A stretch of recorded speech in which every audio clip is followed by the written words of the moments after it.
Hey, what's up? It's Alex. If you haven't heard about Anchor, it's the easiest way to make a podcast. Let me explain. It's free. There's creation tools that allow you to record and edit your podcast right from your phone or computer. Anchor will distribute your podcast for you, so it can be heard on Spotify, Apple Podcasts, and many more. You can make money from your podcast with no minimum listenership. It's everything that you need to make a podcast all in one place. So download the free Anchor app or go to anchor.fm to get started. We know there are times where you want to be in the mood and ready for your special someone. Erectile dysfunction medication has been around for years and has helped so many men regain their confidence in the bedroom. But what about when you don't want your chub to pop? Like during indoor class lectures, hanging out with your grandma, hanging out at your grandma's funeral, or seeing Andrew Garfield in a movie and having to convince your girlfriend you definitely aren't attracted to him. If this is the case for you, then it's time to talk to your doctor about trying No Boner Riva, the newest anti-erection medication for the embarrassed and aroused man on the go. Tired of having to explain to that girl in English class that it's not because of her? Sick of not being able to wear sweatpants while watching Keeping Up with the Kardashians? Now just pop a couple of No Boner Rivas, and it doesn't matter how big Kim's ass is, you'll be as asexual as Paula Poundstone in an evangelical library. Hi, I'm Dr. Phil, and I was given a lump sum of money to say that No Boner Riva is the greatest medical marvel to ever exist. When you don't want the snake to wake up next to the gopher hole, you have to pop a pill so you don't pop that chub. Take it from me, a dude that doesn't have a medical license but means well. So talk to your doctor today about No Boner Riva and put an end to those ill-timed erections. Side effects include erections that are worse than you even started with, itching, sadness, loneliness, and missing Andrew Garfield. No Boner Riva. Erections be gone. Coming to you live from my apartment. This is the Short News with Alex Mador. What is up, guys? Welcome back to the Short News Podcast. It's me, the only host of this show, Alex Mador, coming at you from my apartment. I hope everybody had a easy weekend. I spent a lot of it watching the news, looking at Twitter, enjoying the fact that the president was really not tweeting that much. I was refreshed. It was good. But Saturday night, something happened. We all know about it. The super spreader. We would call it that if the crowd size wasn't extremely small thanks to the K-pop and TikTok teen communities. So let's talk about this. This is really the only news that matters right now. That's not true. We can talk about other things too, but the Trump rally in Tulsa on Saturday night. Oh my God. That was a train wreck. Everyone's talking on Twitter about how he seemed like he was on Adderall the whole time. He was only supposed to talk for maybe an hour. He went on. He gave them a show. I can't lie. I was entertained, but I was also really scared. It's like that feeling when you watch a horror movie, except it's real life. Like when he called the virus the Kung Flu, and everyone was like, yeah! I was like, oh, fuck. Us Asian people are fucked. It was truly terrifying. Here, let's look at the Tulsa rally highlights. Testing is a double-edged sword. We've tested now 25 million people. It's probably 20 million people more than anybody else. Germany's done a lot. South Korea's done a lot. They call me, they say, the job you're doing, here's the bad part. When you do testing to that extent, you're going to find more people, you're going to find more cases. So I said to my people, slow the testing down, please. I stand before you today to declare the silent majority is stronger than ever. Okay, so yeah, let's talk about that for a quick second, for a hot sec. The man wants to slow down testing so that it doesn't seem like we're having as many cases. Well, no shit, if you test more, you're gonna find more cases. Don't we wanna know? Instead of just living a lie that might be, fatal.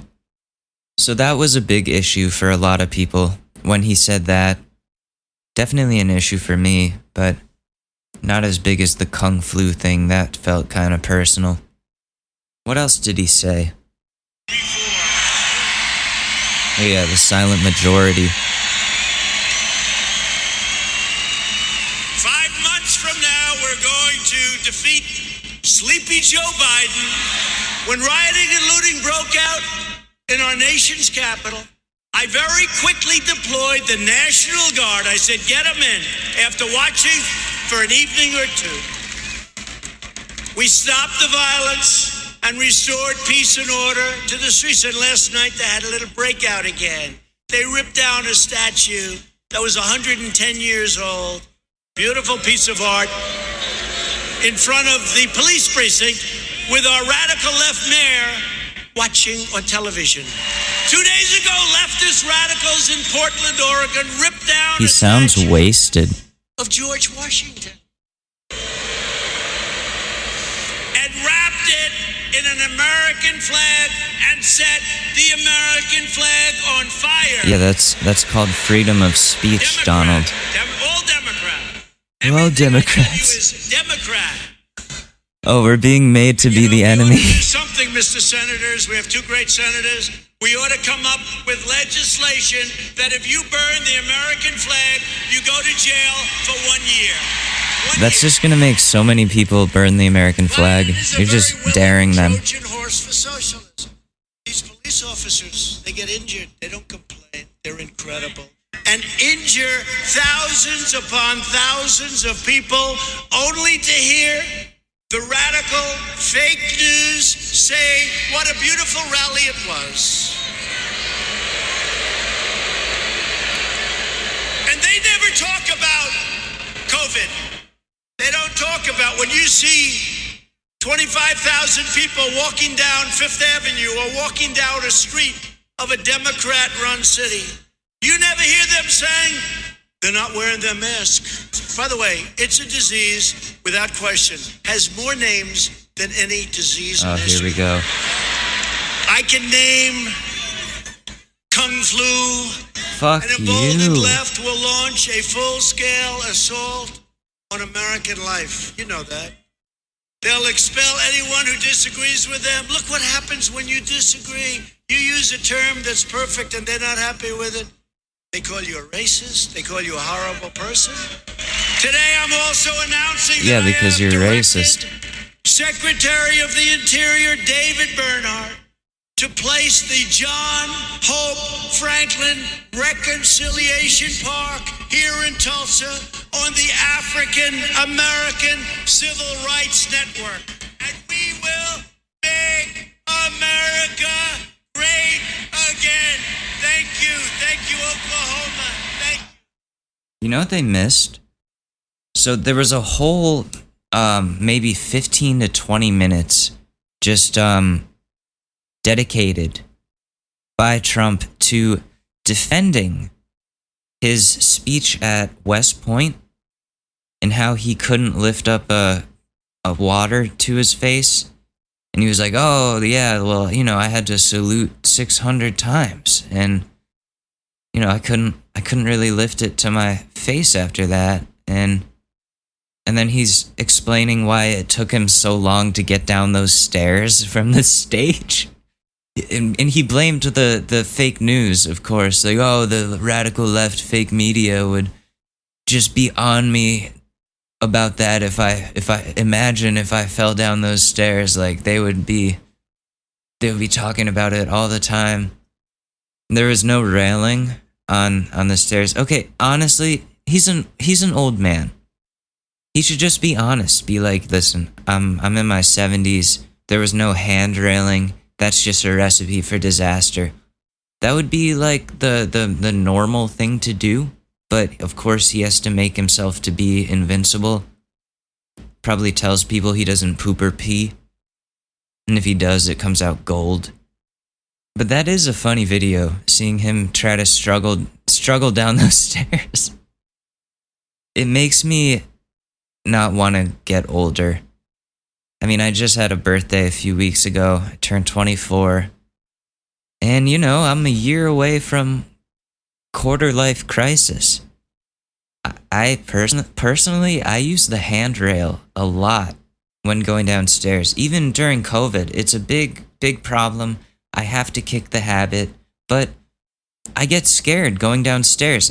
One time in high school, I really had a crush on this girl, Alyssa, and we had just had English class, and I was, rushing to my bus because I didn't like when people saw me get on my bus because it was one of those short buses, because the only stop on the route was like one person and then our neighborhood, so it's like 2 stops. So, why would you put a whole bus dedicated to that? It makes sense, but it was embarrassing. So I would rush down the stairs and try to get out before anybody saw me, especially because I had a lot of bullies back then. And I just tumbled down this flight of stairs on my rush, like slipped, fell. I wasn't holding onto the railing. It was a recipe for disaster. What are you going to do? And then I look behind me, and of course, the girl I like, Alyssa, is like staring at me like, oh, fuck. And she texted me later, hey, are you okay? And I was like, oh my God, this is fucking embarrassing. And listen, I was 14 at the time. So Mr. President, you can be open about your vulnerabilities. That would honestly make you more human. There's a lot of things I don't like about him, but I really don't like the fact that he makes himself out to be invincible, invulnerable, more than human. We all fall downstairs. And there's that one video of President H.W. Bush. H.W. Bush, what does he do? He pukes on the Japanese prime minister or something? Pukes right in his lap and then passes out. That sounds like some shit that would happen to me if I were president. President Mador had a panic attack meeting with Kim Jong-un and ended up puking in his crotch, starting World War III. Damn, what else did he say at this rally? I mean, it was a lot of propaganda, and I didn't see a single mask. Well, no, that's not true. I saw a few masks, but really, the majority was unmasked and very close together. Not social distancing at all. You're indoors. It's going to be interesting to see what happens. Is he going to keep going on tour? That was, that was just scary. The things he was saying about the radical left, he's calling them now, because we have the alt-right and the radical left. Those are the two sides now. There's no in-between. Everything is so polarized. It's partially his fault, partially ours. Ours being the people, also I guess ours being the media. But he's really doubling down on this whole, the left is the enemy. They're causing all of these problems with their platform. He called the protesters lowlifes and all these other names. Doing everything he can to demonize people on the left side. Brings up things along the lines of they want to take away your Second Amendment and force you to wear masks or whatever. And all the crowd is like, oh, hell no. We love our Donald Trump. But let me elaborate on the K-pop TikTok thing that I talked about before. So, Trump tweeted just a couple days ago, I guess, that over 1 million people had requested tickets for the Tulsa rally, and he was bragging about it. So then, the stadium can only fit around 19,000 people, so they sold out pretty fast, it seems like. Over 1 million requests. It turns out a large percentage of those requests and ticket purchases were members of the K-pop stan community, so fans of Korean pop music, and TikTok teens. Two groups of people that I never thought would end up being heroes, but they were. They did it. So yeah, they bought out a whole shit ton of the tickets, and only 6,000 and something people actually ended up showing up to this rally. Apparently, dude was pissed. Okay, I just got the link for my Zoom meeting. A meeting with my advisor for school. For my criminal justice sociology degree. Well, I don't know. I'm going to be focusing on juvenile delinquency, deviance during the developmental years, kind of the why and how. I want to know why people are bad, or why people do bad things. So anyways, I would like to say thank you so much to the K-pop stan community and the TikTok teen community. You guys really stellar job. Keep it up, please. We need you in this fight. We need communities like that are so strong to all come together. Like we need the Beehive, the Swifties, the Beliebers, the Deadheads, all of those people to come together, toxic or non-toxic, and take this guy down. The man trolled our entire political system. It's only fair that we troll him back. And that's not illegal. He could try to make it illegal, but he's not going to get very far. Supreme Court already shot down a couple of his moves. But damn, it really did scare me how many federal judges he said he appointed under his administration. Like Republican judges. So that's great, right? That's fantastic. No, it's not. Oh man, so after this Zoom meeting, I am going to the Apple store. It's going to be the first time I go outside of my neighborhood in months. So I'm going to the Apple store and picking up my new MacBook Air. I've had this MacBook Pro 13-inch for 4 years now, and it's been defective since the day that I got it. I don't know, Apple people, you probably know about this, but in late 2016, Apple released a model of the MacBook Pro with a touch bar. It's much thinner. They were bragging about how thin it was and how the keyboard is so great with its butterfly keys and all that. Well, it turns out the butterfly key mechanism was a failure. And after maybe like a month of use, the keys started getting stuck. So like the 2 key, the at, but 2 and at are the same. The shift, caps lock, Q, all of those just, nope, would not push down anymore. So I'm like, well, fuck, I can't work like this. So I had to send it out. Waited like a month. They sent it back to me. Okay, the keys are fixed now. That's cool. And then maybe a month, 2 months after that, keys start getting stuck again. And I'm like, fuck, so I'm going to have to send it out again? And they're telling me, yeah, you got to send it out again. And I'm like, fuck, like I'm not doing this. So I wait a while. I just kind of stop using the computer for a little bit, but then I come back to it. It's manageable. Like the keys are still fucked up, but I've found a way to make it work.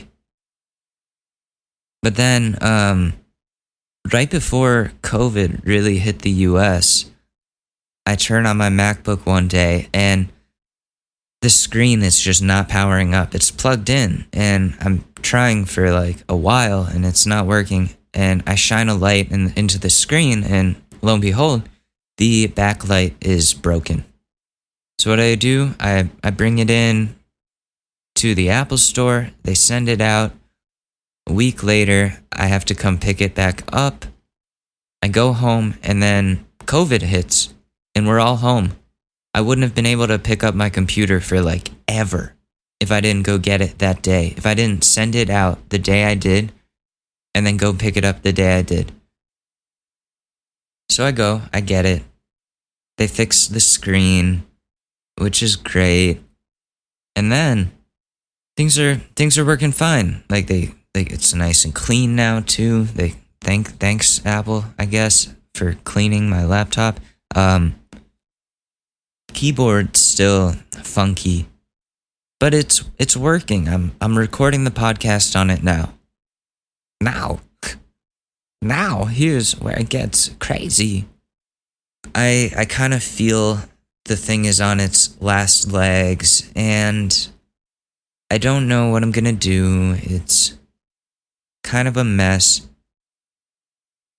but it's still working. And, I'm shopping around looking at the new MacBook Airs because those are significantly cheaper than the Pros. And, it's coming to that time now, I guess. I can just sense it, like I was saying.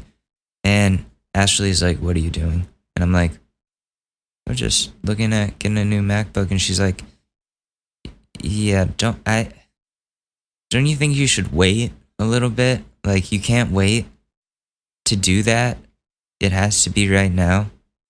And I'm like, well, this thing, I just feel like it's not going to keep working for a while. And she's like, well, just wait until August at least, or until it like really stops working. Because like, there's no point in just getting a new one now. And I'm like, okay, fair enough. There are no problems with it now. It's working. I can work with this, right? So then a couple days ago, I am, doing my thing on my computer as normal. I record the podcast. It sounds a little funky last episode. There's a lot of interference going on, and it was really confusing. I was like, this doesn't happen. Why is this happening now? I thought it was because my phone was near the microphone, but no, my phone is near the microphone right now, and we're good. So I'm exporting the file. I take off my noise-canceling headphones, and I just hear this, like, interference, staticky, buzzing sound coming from my laptop speakers. I'm like, this is not right. And I think, okay, it'll probably go away. There's probably some interference of some kind happening, and we'll just have to live with it. But it starts getting louder and louder. It starts getting in the way of like listening to things. It was not good. And it would go away, come back, go away, come back. Sometimes it'd be louder than other times. It just became unbearable.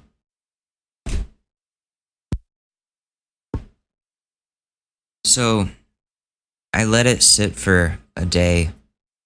I just kind of I'm like, I'll come back to it later, play some Animal Crossing, open up the laptop again. The sound is gone. Great.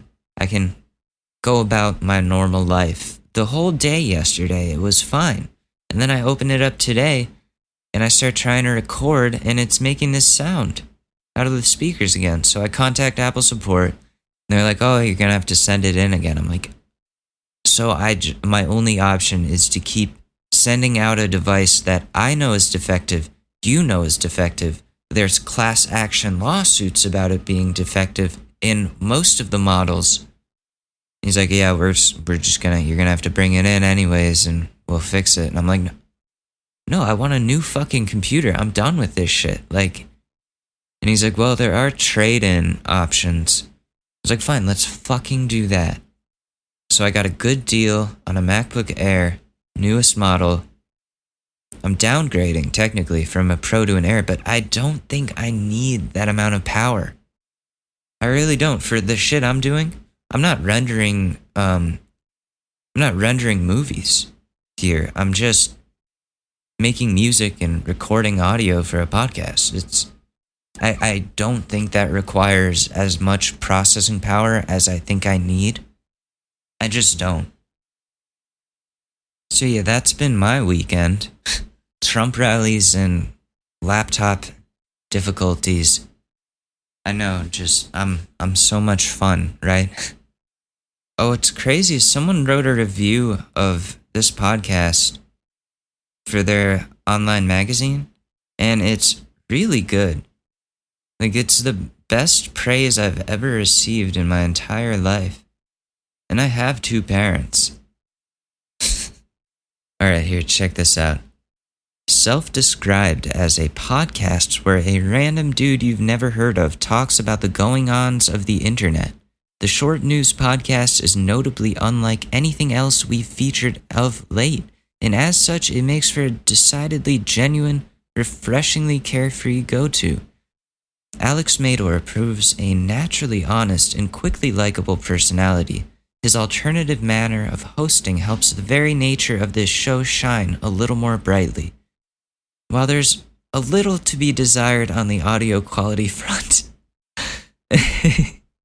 it's a minor issue, and it actually adds further realness and indeed nostalgia to the whole experience.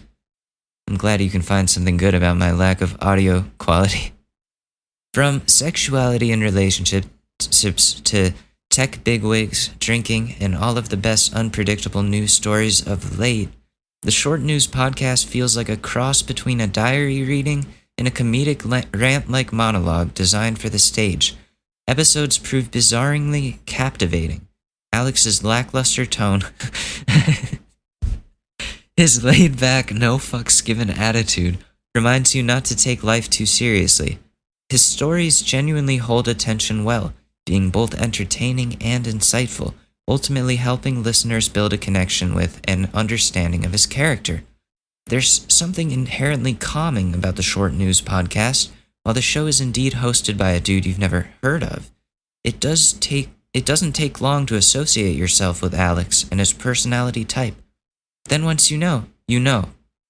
Offering new episodes on basically a daily basis is how you know it's an old review, with titles like Guy Talks to Himself for an Hour, The Barber Fucked My Shit Up, and Losing Virginity to a Teddy Bear.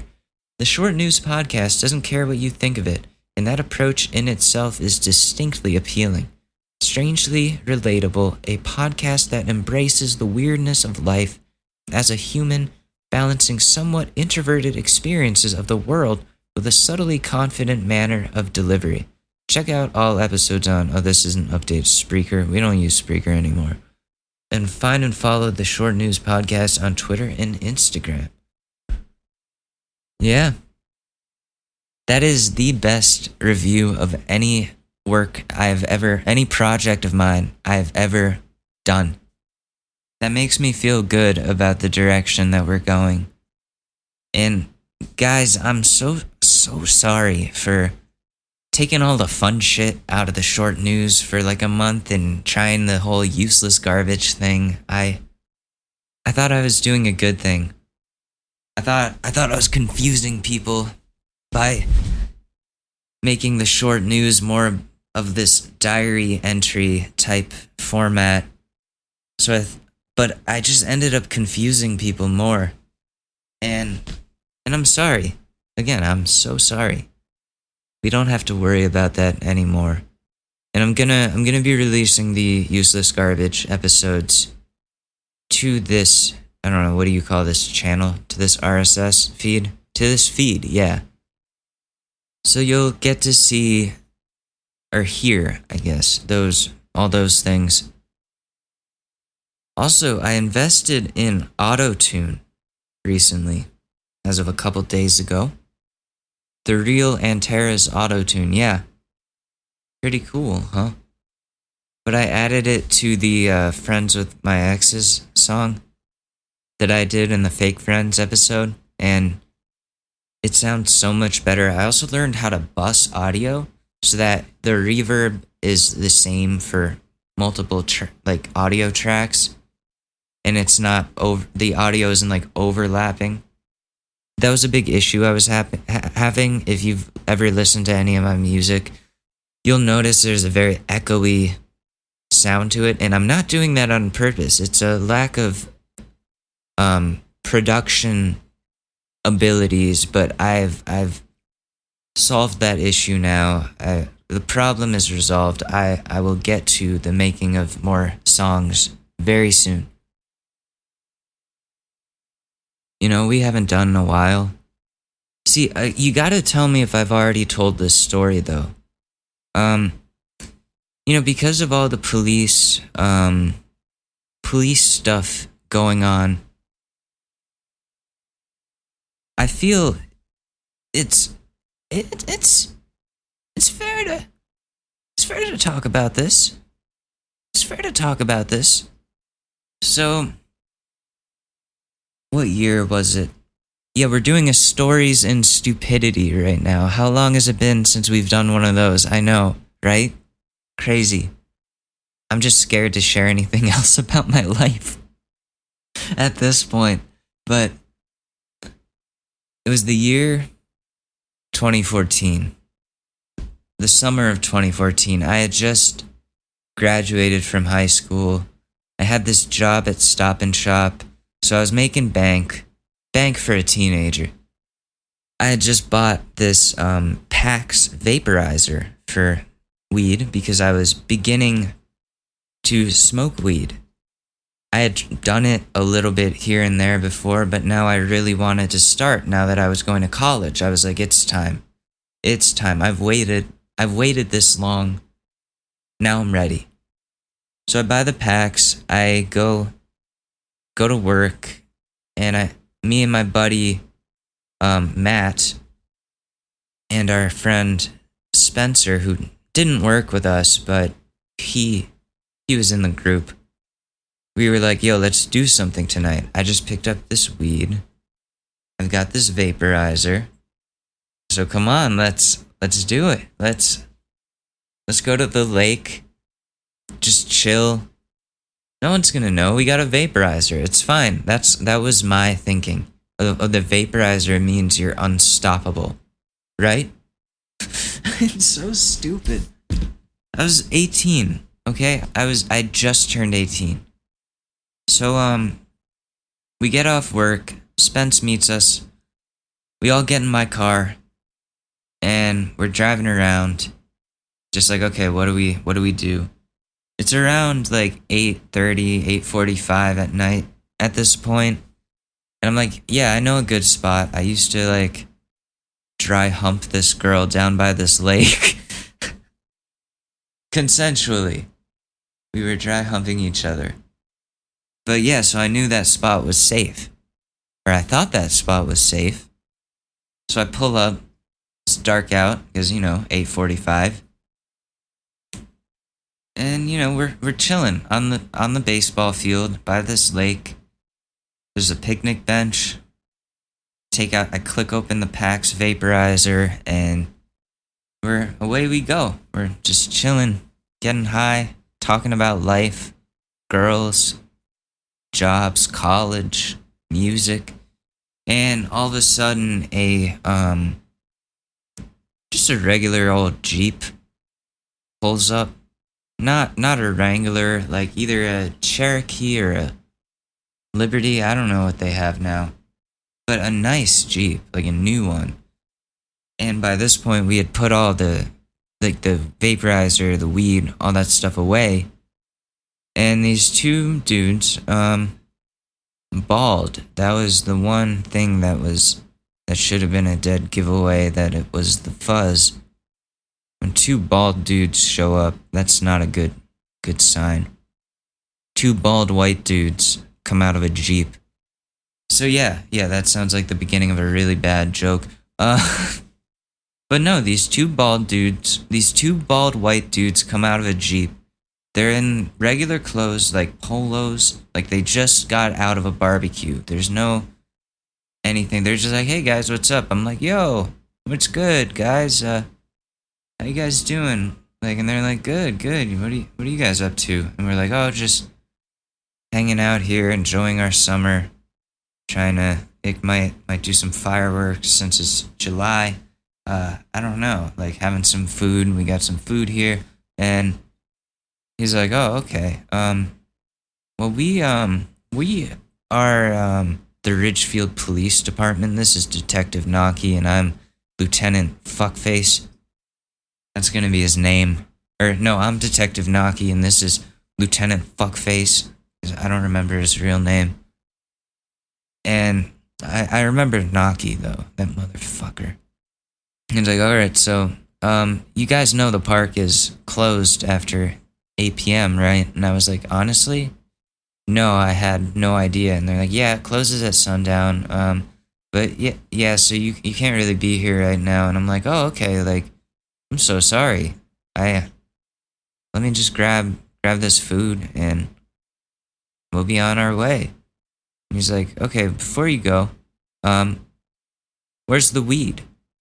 And all of us just freeze. We're like, what? And he's like, come on, man. I wasn't born yesterday. I smell it. I didn't know at the time, but he was bluffing. And I shit you not. So we're silent. But then he looks at Matt, the detective. And then Matt looks at me and goes, well, I don't have it. And like looks right at me. So, the cops go over there, all right, sir, like, it's on you then. And I'm like, my life is flashing before my eyes, and I'm just like, fuck. Fine, here you go. It's on me. I got it. He's like, okay, we gotta search you. So they like put me against the car. They're patting me down. They weren't like being violent or aggressive or anything. They were like, okay, just get against the car, and do you have anything that'll like stick or poke me? I'm like, no, I mean, I got my keys right here. They're like, okay, take those out, and they find the weed.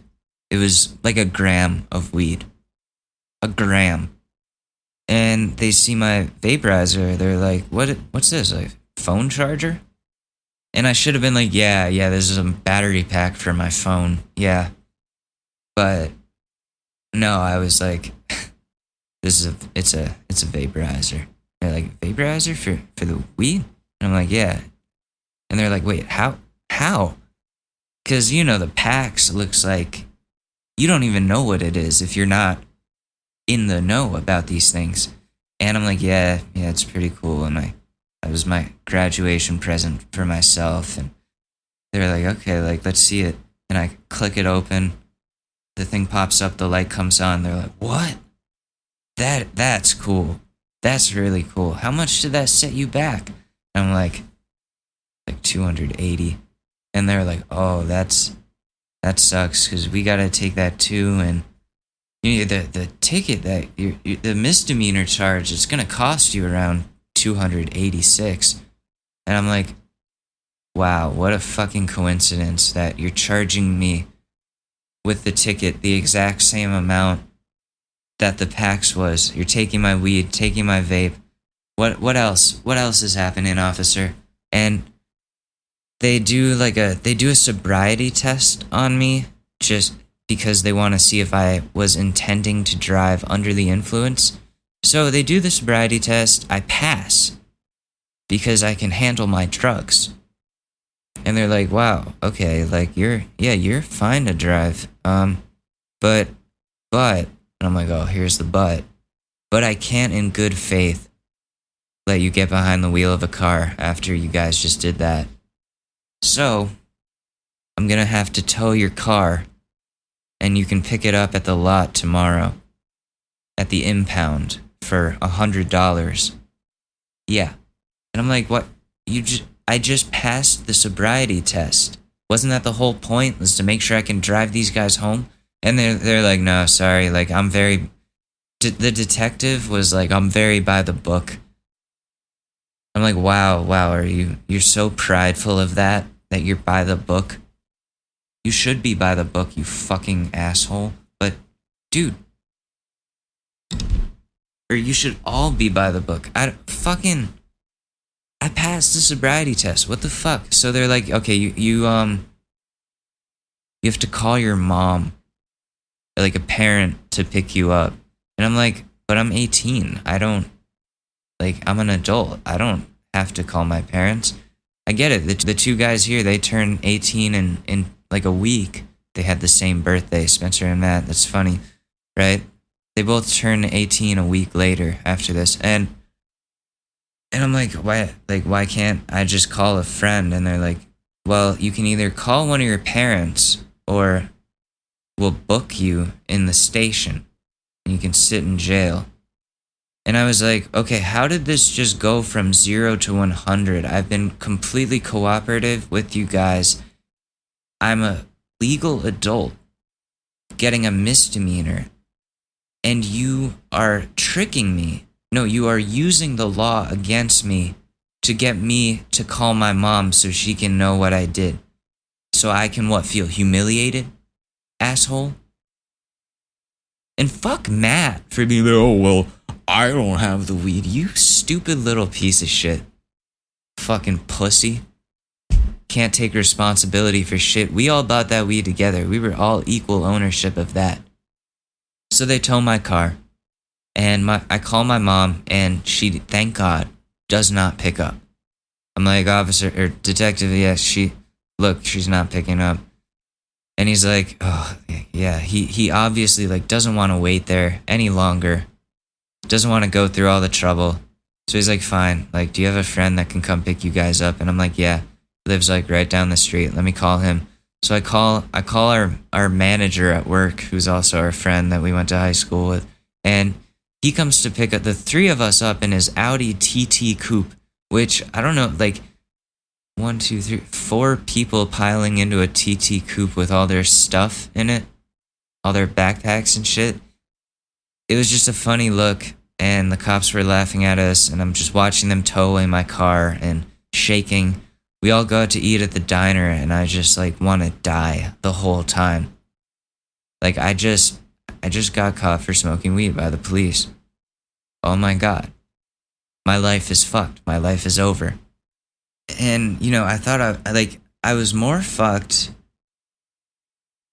because, I don't know, how was I going to explain to my mom why the car wasn't in the driveway?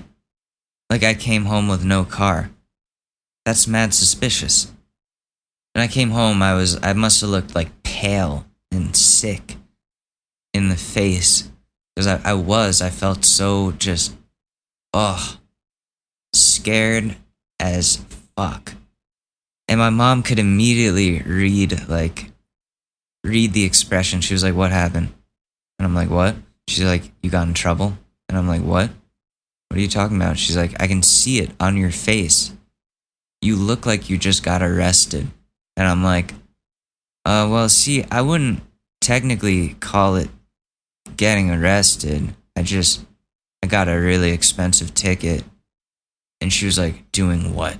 And I'm like, oh, well, me and Matt and Spencer, we went to the lake and, had a little bit of weed, and the cop showed up undercover, and it was a whole thing. But I just got a ticket. She was like, oh my God, you got arrested? You got fucking arrested? Oh my God, you're not doing anything but your job for the rest of the summer. And I'm like, fuck. Wait till she finds out my car is towed. She doesn't even know about that. And so the next morning I had to wake up at 7 a.m. before my mom got up. Spencer picked me up and drove me to the impound. I paid it, sped back home like I'd never left, and just, I was grounded. And then they suspended my license months later. They waited months. I don't know how that happens, but yeah, they suspend my license for a while.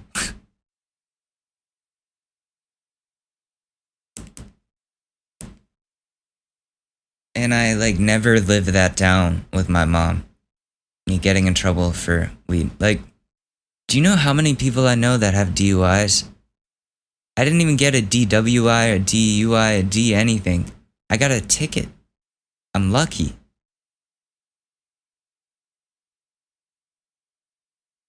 It's so crazy.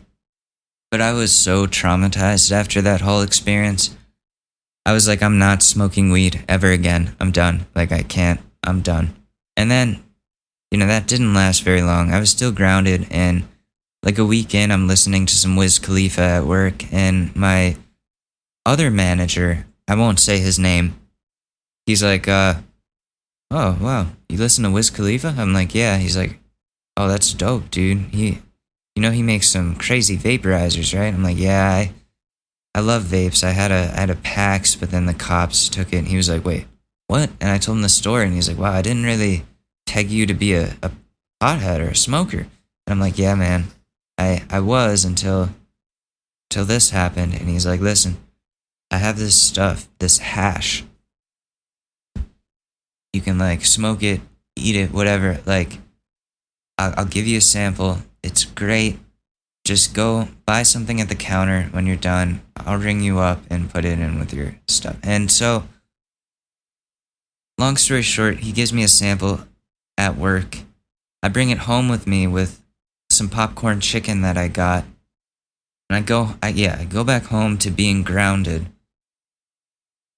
And, my mom is, I don't know where she was. Probably like watching TV. And I have this little tiny piece of hash, a little cube of hash. And I put it into the center of one of the popcorn chickens and bake it for a little bit, or cook it. I don't know if I microwaved it, what I did, but I heated it up, ate the chicken, forgot about it for a little bit, and then like an hour later, I'm so fucked up. It was a great high. I'm sitting there staring at my record player, just zoinked. There's a point where I forgot how to breathe, and I had to remind myself to breathe. Video games were so fun. I was in a zone. And I just, after that, I just went back to smoking weed.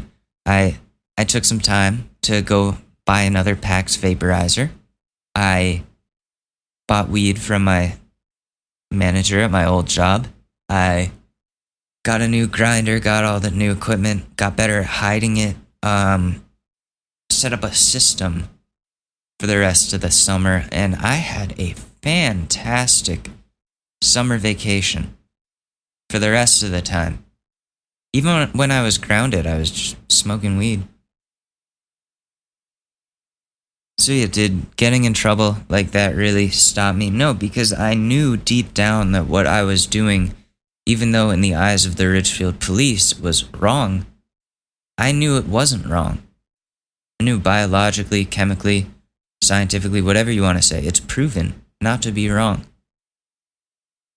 I got my medical card, for God's sake. Like, I am registered in the system as somebody that needs cannabis to live.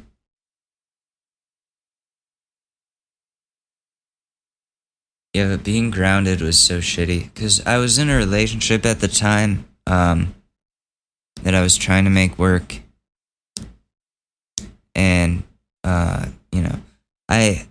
it sucked. It sucked. I had to sneak out to go on dates. And one time my mom found out while I was grounded, and she, found where me and my girlfriend at the time were hanging out, and showed up with my brother to embarrass me.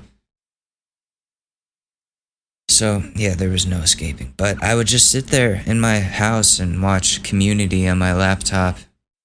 Because, what else are you gonna do? I watched the entire series of Community in its entirety. It's great. I love that show. It's hard to believe now that was, 6 summers ago. It's gonna be 6 summers this year. July 27th? Oh, how far we've come. And then but then after that, that wasn't the only time I got in trouble for weed. I've told the other stories. I've told some of them. Some of my issues with campus safety at my old college, and how they saw me as public enemy number 1. I just wanted to smoke weed. It wasn't a big deal, really, to me, but to them, they were like, oh. They'd come barge into my room and search me. set off my fire alarm on purpose, sit outside the multicultural house that I lived in, and just wait. Just sit there in their car and just wait, facing the house. It's fucking scary, man, because some of those guys are either cops and doing the campus safety thing on the side, or they're former cops, or people that want to be cops, which is even worse. I don't trust the badge. Anyways, that's our story and stupidity there. What do we want to do now? Should we look at some gossip? Some blind items here? What is this? Okay, over the years, this reality family has really blurred the lines between family and super creepy. Only a couple members of the family are in reality television, and for that I am grateful. I don't need to hear any more stories of partner swapping and partner seeking by the other family members. One thing that happened this weekend really pushed things over the edge in creepy behavior. What could that be? The Chrisleys? Who the fuck are the Chrisleys? Or the Dugars? Okay, that's the Dugar family. Blind items revealed. It is always interesting to see the soon-to-be retired radio host's persona before the Middle Eastern-sounding woman entered his life and after. There is sure a lot of time spent scrubbing things from the internet, but they can't get it all. So that's Howard Stern. That's for sure. And Marcy Turk. Yes, Stern used to be a lot more raunchy and not so PC, but yeah, Marcy Turk entered his career and I think has helped him clean up his act. I don't know if that's for the better or for worse. I think you gotta evolve your image over time, definitely, so you don't get canceled, because things do change, attitudes do change. There are constantly shifts in the social fabric of the world. Alright, one more. Blind items revealed number 3. I wonder how many young boys will be at the feet of this spiritual leader this year. As recently as 3 or 4 years ago, he would often choose a few of them to do more than just be at his feet. The Dalai Lama. If that's true, that's fucking scary. They do have a sketchy way of picking the Dalai Lama. They take a child away from their family and just brainwash them? I don't know. What do I know about things? I know nothing. We have time for one relationship advice, but then I have to go to my this video of Trump looking miserable in Tulsa. That's funny. But okay, let's look at the relationship advice. Let me take a jewel hit. Okay, this is a quick one. Does anyone else not feel interested having sex with their partner? I enjoy having sex with my partner, but I'm never in the mood to have sex. I feel like a horrible partner that is lacking in this area, but my mind just never switches on to wanting to have sex. Does anyone else feel this way? It could also be from recently starting an anti-anxiety med, but I've been this way my whole life. I just don't have the energy to want to have sex. I'd rather just hang out and be around each other. Is it normal? Well, I can definitely tell you from experience that certain medications do definitely have an effect on your sex drive, whether it be heightening or lowering. I take Zoloft, and I believe Zoloft is known to suppress or lower your sex drive. And yeah, I've noticed that. I'm much more in control of my hormones. I don't need to, as much. And I know certain birth controls also affect the sex drive. There's a lot of things that could be causing that. And there are plenty of people that feel this way. everybody has, it's a spectrum. Like anything about sexuality, it's a spectrum. Some people like sexual intercourse more than others. Some people, it's a big deal to them. Others, more of the emotional thing. Everybody's got their ratios of physical to emotional to physical. Like, if your partner doesn't have a problem with it, yeah, you can talk to him about, like, how, yeah, if he doesn't have a problem with it, then you're good. But if it does come up, you can just be like, well, I'm on this medication that is lowering my sex drive. You know what? I'm not a doctor. Before you do any of that, ask your doctor that prescribed you the medications, does this have any effect on one's sex drive? Because my psychiatrist warned me about that. He was like, listen, like, it's, if you have any, like, changes to your sex drive or anything, let me know. We can lower the dose, find a different medication, that type of thing. And I was like, okay, fine, fair enough. Like, I value that, but I would much rather be sane by decreasing the chemical imbalance in my brain by using medication. I'd rather be sane, yeah.